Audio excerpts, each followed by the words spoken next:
Today we're going to talk about something that nobody, including myself, I just don't really talk about.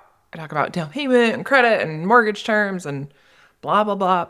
But what nobody really talks about is how emotional buying a home is.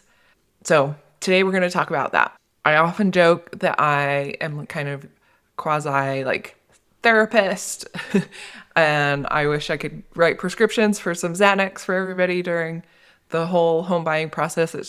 The reality is it's just stressful. It's most likely your biggest purchase you will ever make in your life. It's not something you do every day. Maybe it's something most people do every 10 years on average. It's just a lot of money, a lot of moving parts, a lot of not knowing what's happening. It's owning your own home and picking out that home is super important to everybody. You really want it to work out, but there's a lot out of your control. So I get it. I do totally understand. I try to be a sounding board for that at the same time being your mortgage lender. I think there's a few common things I've seen over the years where I see people get upset. So first of all, expectations versus reality. Almost everybody sees a house online and that's what starts them down the home buying process. The challenge of that is what you see online is an ad and has no bearing on what you can afford, what you need, all of those kind of things. So I think I totally understand that's what triggers most people.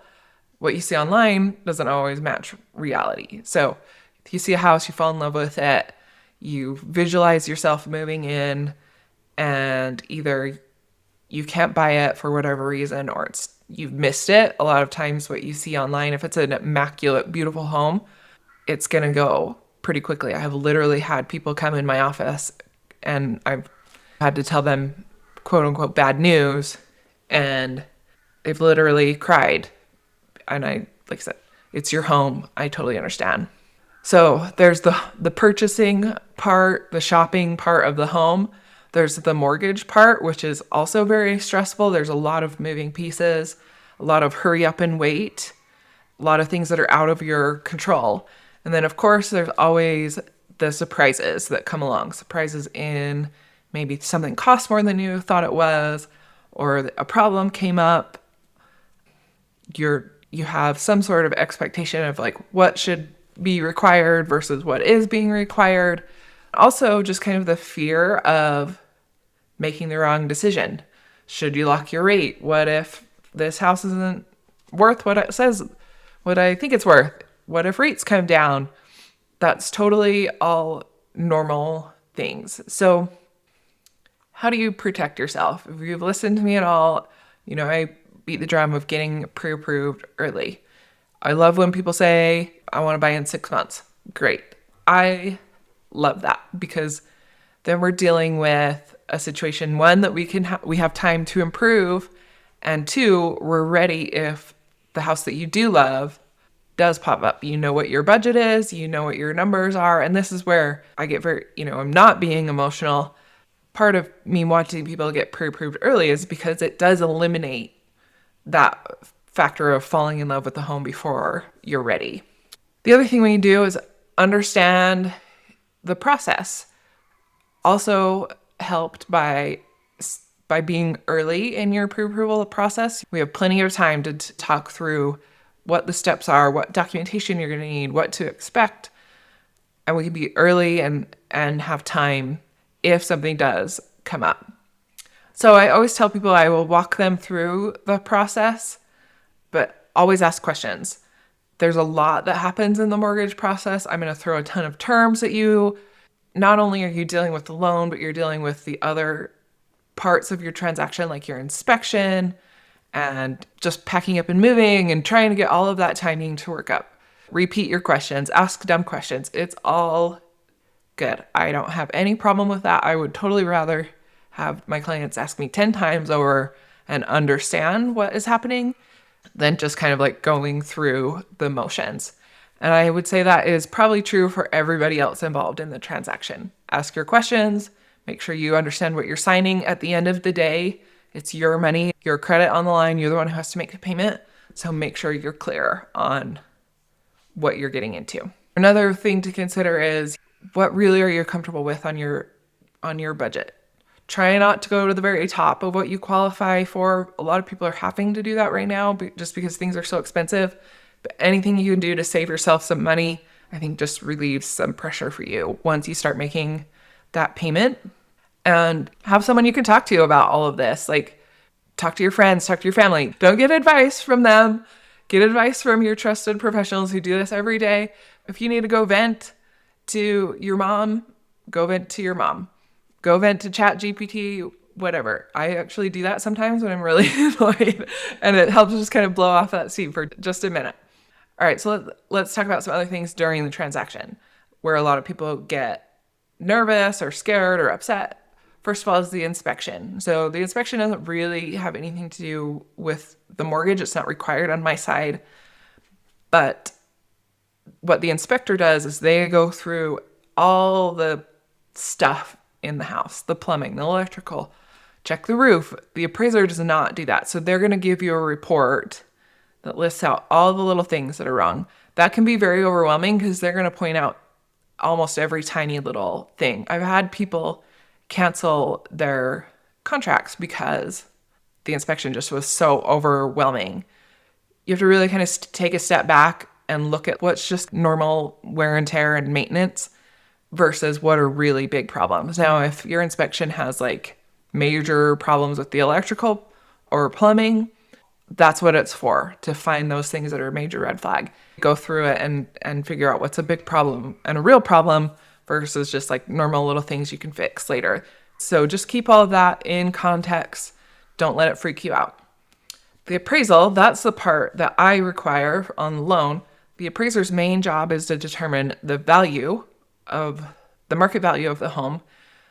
And they will also do some basic safety structural checks. So check for water leaks. Does the heater work? Does the AC work? They'll kind of turn things on, turn them off, but they're not going through all the other systems and checking behind the walls like an inspector does. So usually where we have a problem on the appraisal is if the value comes in low or they call out unexpected repairs. I usually try to talk to my team, the realtors I'm working with, and see if they expect anything like that. Hopefully if you have an experienced team, kind of know what to expect if something like that comes up. And this is where having an agent really helps you. If there is a problem on the appraisal, we can kind of go back to the drawing board. So let's say the worst happens and you lose the house that you loved. This happens for several reasons. Let's say before you go under contract, say you're competing on a home and someone else wins that offer. I've had people just stop shopping after that. That's not the only house out there. Keep looking. If that's your goal, if your goal is to move or buy a home, if the one house you fell in love with doesn't happen, keep coming, keep looking. There are other homes. There will always be more homes coming up on the market. So don't give up. Or say there's a major problem with the appraisal or something like that while you're under contract and you have to cancel and back out. Those are really hard. That really sucks for everybody. Everybody's done a ton of work.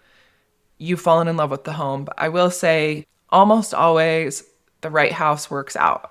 I can't really think of any clients over the years who have missed out on a house and got another house and say they regret the house that they got. Almost always they say the opposite and they say, I'm so glad I didn't get that first house. The universe, the mortgage and the real estate universe has a way of taking care of you and putting you in the right home. I just have seen that, totally believe that.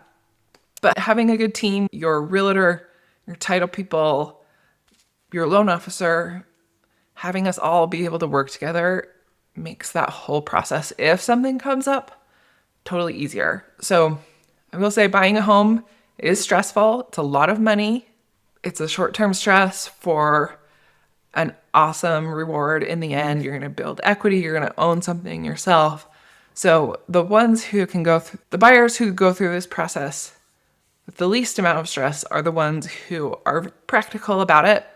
Get your pre-approval done early. Go through the shopping process with a little bit of look at all the homes with a realistic lens and just make sure it makes sense before you write an offer. Luckily, we are not in a market where you like we were during COVID times when people were just writing offers on anything that fit within their budget. We're in a better market today. It's April 2026 right now. It's not so hectic, so you can take your time and think about if that house works for you or doesn't work for you.